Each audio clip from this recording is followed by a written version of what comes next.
Okay, I changed gears a little bit and I shifted back to this quest because we just completed. Did we just completed Winds of Steel? Well, I don't know what we just completed, but we're on to the next quest. Find the place of misery and madness. The leaden key acolyte showed me a vision of an agent in a place of misery and madness. I need to find this agent and discover his or her plan to see if it holds any clues to finding the man I'm searching for. The leaden key acolyte showed me a wealthy neighborhood that also housed misery and madness. There was someone waiting there, a prisoner by choice. If I am to find this person, I will need to find this neighborhood. Perhaps the guard will know of it. And it turns out you can speak to this statue inside the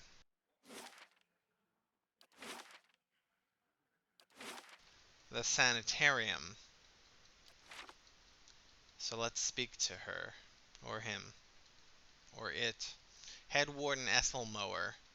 A well-maintained statue of a middle-aged man presides over the room, looking down unblinking over the bustle of harried academics pestered by the hopeful desperate. A strong warmth emanates from it that you could sense from across the room. There is a human soul stored beneath the stonework. You feel its attention turned towards you. It has been some time since a watcher graced these halls. His voice echoes deeply, rumbling the floor beneath you. I am envious of your natural insights, traveler. I can only imagine how it might have helped my work in life. Now, what is it that has brought you to my sanitarium? I'm curious to know how you've come to be in your present state. In the statue, you mean? Well, he laughs. I was old, and it seemed wrong to me, a lifetime spent in pursuit of discovery, only to lose it all to death. Somewhere, some day, I would wake up in a new body, none the wiser, and pursue a different course entirely. All that experience wasted. If we ever if we are ever to unearth the principles behind our existence, it will be in spite of our condition. Of that I am quite sure. To live on as part of something I helped build seemed to me a better legacy than what nature had in store. The transfer itself was quite simple as our techniques go, and for that I am grateful. Playing with souls is far easier to accept when they are not your own. I do miss being able to take an active role in the scholarly efforts here. Now and again one of our animancers will humor me and consult over some problem, but they are a jealous breed and are too often afraid to collaborate. If you are considering it yourself, I can tell you that it isn't for the easily bored. Oh, poor guy.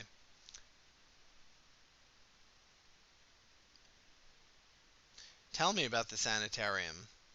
A history lesson? This is a rare pleasure. Most come in here only concerned with cheating death in one way or another.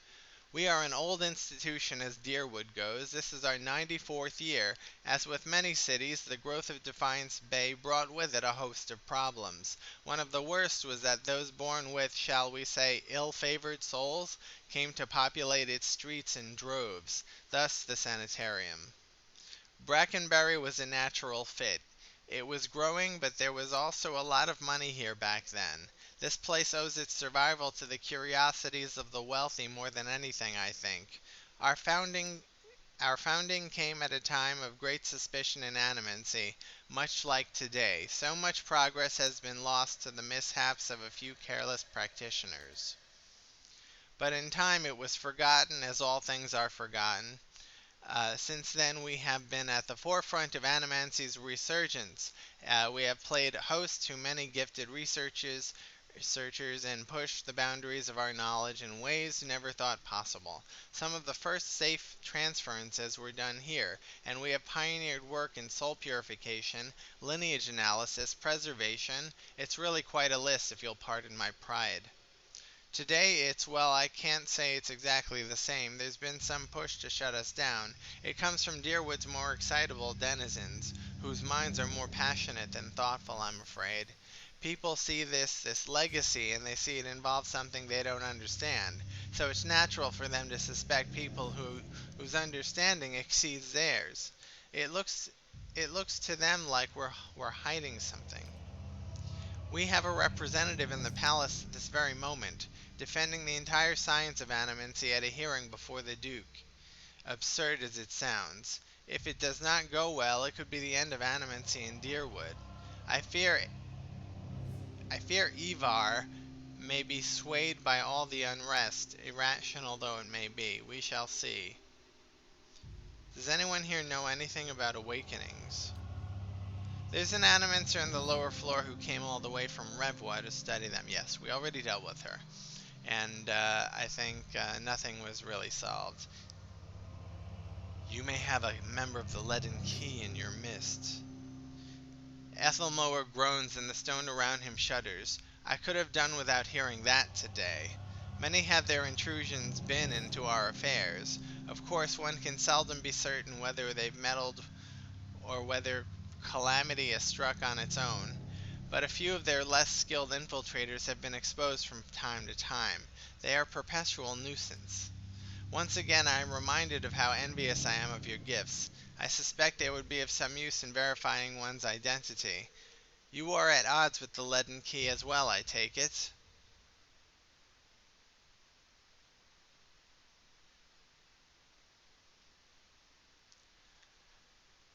Um, they have something I need. I hope it isn't knowledge you seek. They are seldom keen to part with it. Do you have some idea of who this person might be? I won't know until I've met them. Very well, in that case I would recommend you speak first with our resident animancers. They have frequent interactions with both patients and colleagues. You'll find them up here in their offices downstairs. You'll report anything suspicious to me immediately. This is my only request. Okay. Head Warden Ethelmoer invited me to speak to the animancers in the sanitarium and see if they've noticed anything unusual that might point me to the Leaden Key involvement here. Okay.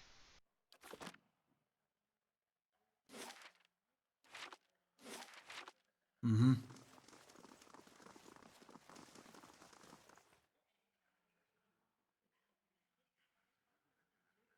Greetings.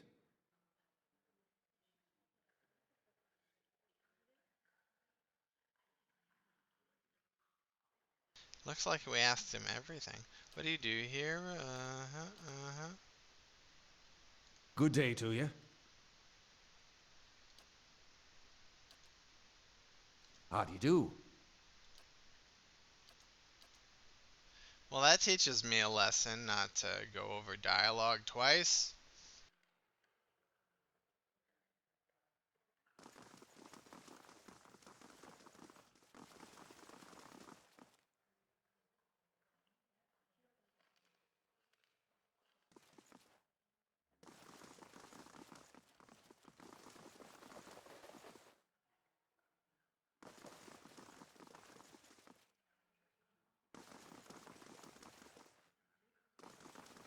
Maybe the guard has heard something. If you're here as a client, you want to be talking to an animancer, not me. Yes, very useful.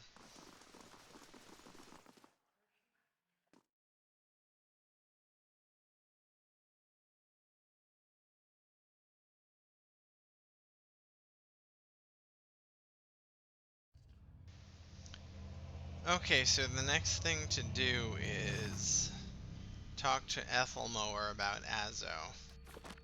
Sure.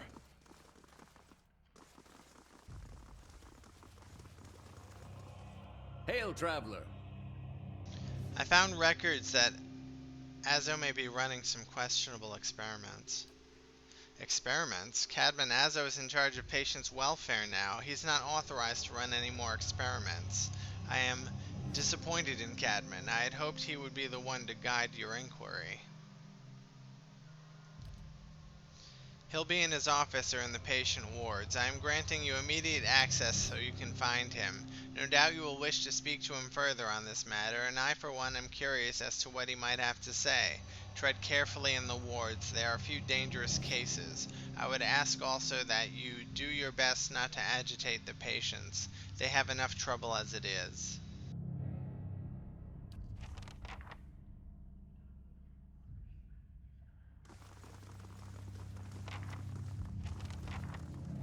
Savin.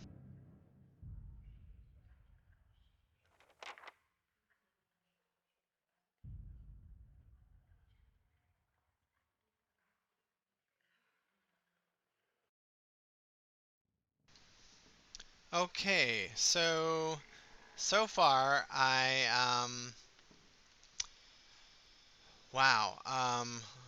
talked to Ethelmore about Azo. Cadman Azo was absent from his office and he's evidently been running some secret experiments.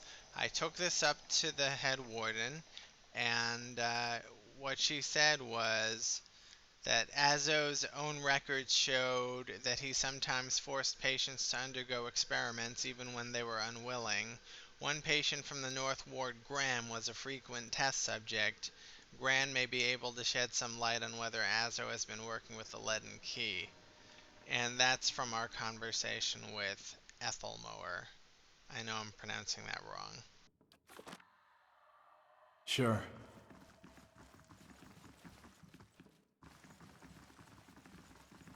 But she gave us permission to go through these doors. The head warden said you can go in, be careful in there. Okay. And what does the flame reveal?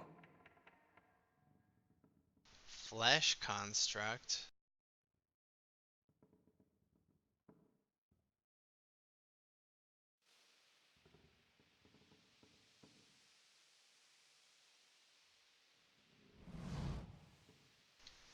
A curved spine twists this woman's posture forward, her greasy hair draped over her large eyes like vines. She smiles at you. You must be visiting someone. Then, noting your appearance, she adds, a friendly visit, I hope.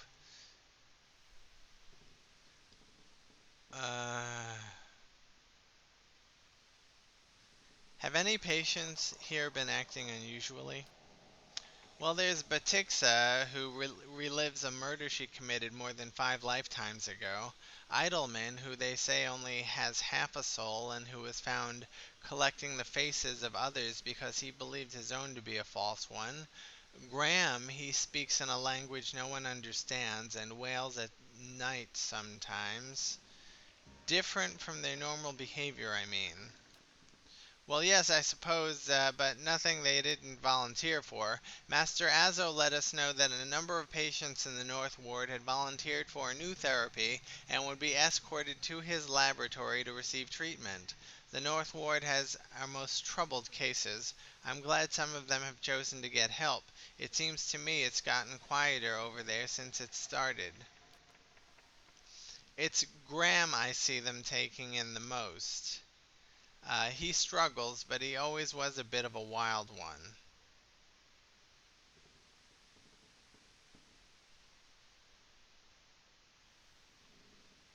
Would I be able to visit the North Ward? They like to keep them separate. I don't know that I've ever seen the guards allow a visitor, just Master Azo. You might ask him, he's very sympathetic. Why are you in here? Behind her hair, her cheeks flush. I don't want to say. You'll think less of me. I wouldn't worry about that. These last few years haven't been kind to me. They haven't been kind to anyone, really. I try not to think of it as personal. I lost my husband and both boys in the Saints' War. My daughter, the legacy took her before she was ever mine. I made do. What else can you do? I moved into a tiny place in Andra's gift.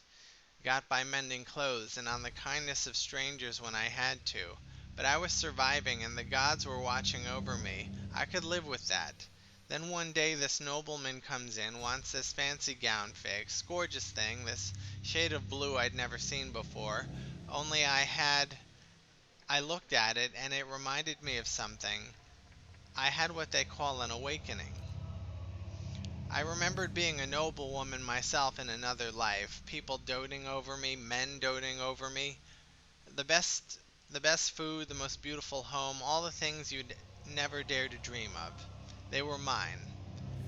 It was poison knowing that. All those things I had that I'll never have in this life. It did something to me. My food started to taste rotten. The walls in my little room seemed to close in around me. I stopped being able to sleep in my own bed. So I came here. It was that or break into an estate and start ordering servants around. It seems like such a silly thing to worry about. You don't have to tell me, but I can't get past it. And I start to wonder, did the gods choose this life for me? And if so, what a terrible thing must I have done to deserve it?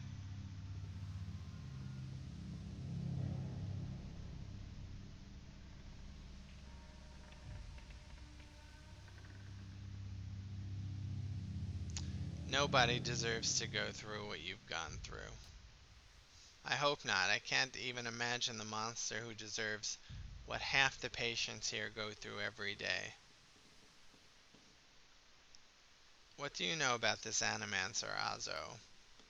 Oh, I like him very much. Many Animancers could care less about their patients, look at us like vermin for their experiments, but Master Azo treats us like humans, even the very sick. You can tell he does this to help people. He's helped me to understand a great deal about myself, and I know he's done the same for others. It's too bad what they did to him. He hides it well, but I know he's still affected by it. What happened to Azo? Frail's eyes dart back and forth, and her voice lowers to just above a whisper. They don't like to talk about it, but there was an accident. He was said to be one of the brightest in Deerwood. That was his reputation here, and that was what brought me to seek treatment. People say it was ego that drove him to try and solve the legacy. But that's hogwash, even if he was a bit of a showman. He loves his homeland. He thought he could help. He wasn't one to speak of his work, suspected his colleagues might have tried to steal it, but he told me once that he had figured out a way to create a soul. Not a soul exactly, mind you. How did he put it? A proxy, I think he called it? Had some machine that drew energy out of the very ether. Can you imagine? The point is, it was going to help with the legacy. It was going to make Hollowborn into something easier to love and care for. Gods know that's something we need. Do you know what they call those empty little babies in Andra's gift? Hollowborn, right? They call them boys, because so many of them are found floating face down in the water. These are mad times. Anyway, Master Azo has scheduled a public demonstration of his work in Copper Lane. He was so excited. And then the next day he was locked in his office, turning away visitors, I heard, and he stopped seeing patients. I don't know exactly what happened, and I don't have the heart to ask him, but I'm glad they're letting him treat people again. Do you know where I might find him? I think I've seen him around today. If you check the laboratory, it shares a wall with his office. He's been spending most of his time there lately. Farewell.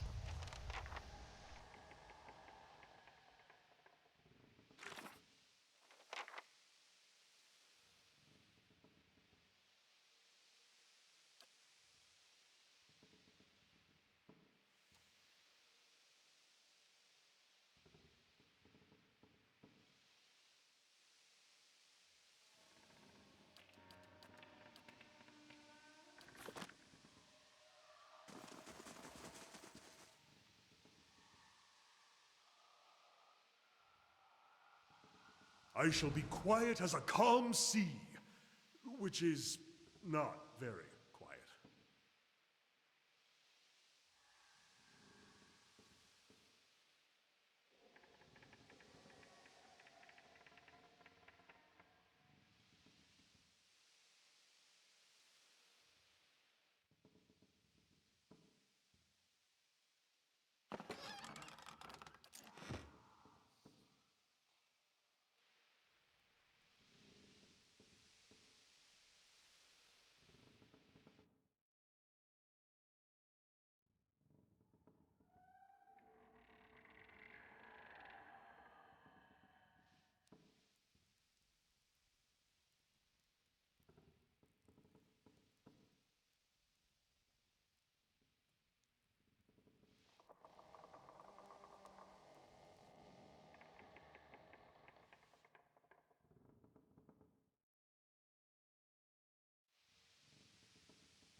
See now what the flame has shown us?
That's pretty cool. That it halves the duration of a stun or a knockdown. That's great. Who needs this though? Hmm, not sure.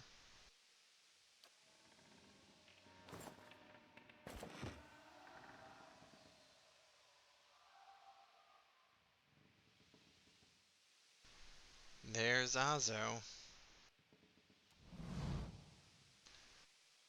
Saving. Okay, let's see what Cadman Azo, the evil psychiatrist, has to say. A round-faced balding man turns to face you. His upper lip is pulled upward slightly by his pointed nose, exposing his upper teeth when he scowls. What is the meaning of this?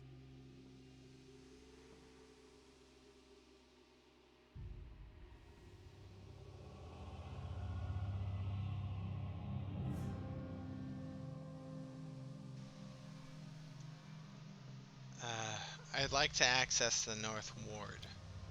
Out of the question. Those patients are in isolation for a reason.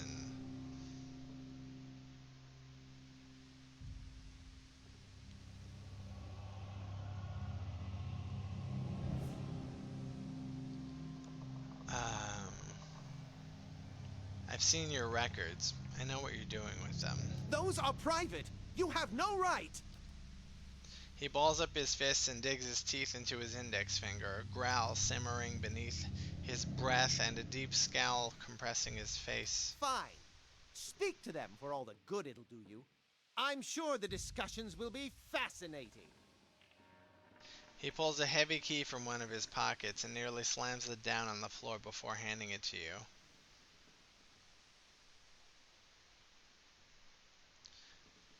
I heard you were demoted. How did that happen? Azo's nostrils flare and he bares his upper teeth more broadly. That's none of your concern. Did one of the others put you up to this, Audemars, that smug weasel? Things went wrong. Everything. I don't know how. I'll never know. He spits on the floor as if to remove a bitter taste from his mouth. Ethel Mower told me you're not supposed to be doing any more experiments. Yes, well, Ethelmower hasn't done much good for anybody since he had his soul moved to an inanimate object, so I fail to see why I should let that sway me. If Animancers all followed the commands of their leaders, where would we be?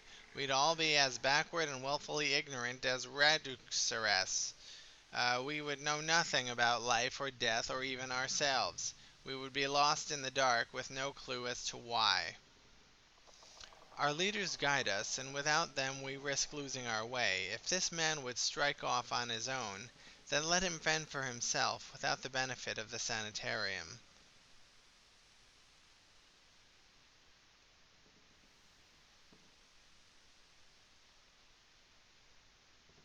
Surely there are other paths that don't involve risking lives. Indeed. Many lives have been spent in such pursuits, writing treatises and poems. But tell me this, how does one verify the truth of a poem? If some philosopher stumbled across the meaning of our existence, how would we know it from a false one? These are wasted lives. In Animancy there is progress. We are measurably closer to complete understanding because of our work. And that will be true until our work is complete. Who will solve Widewen's legacy? Some church? Some warrior?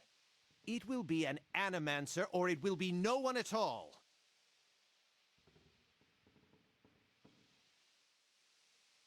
Have you tried your experiments on any other subjects?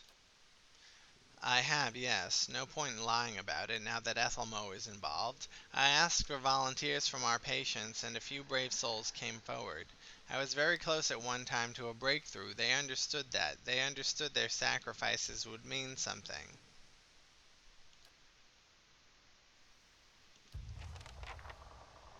Let's see what the journal says. Well, I have a key to the North Ward now, don't I? Let's see.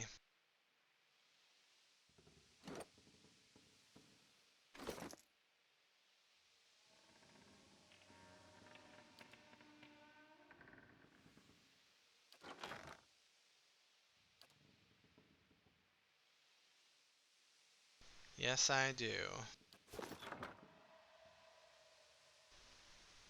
Right. Okay. Let's try saving.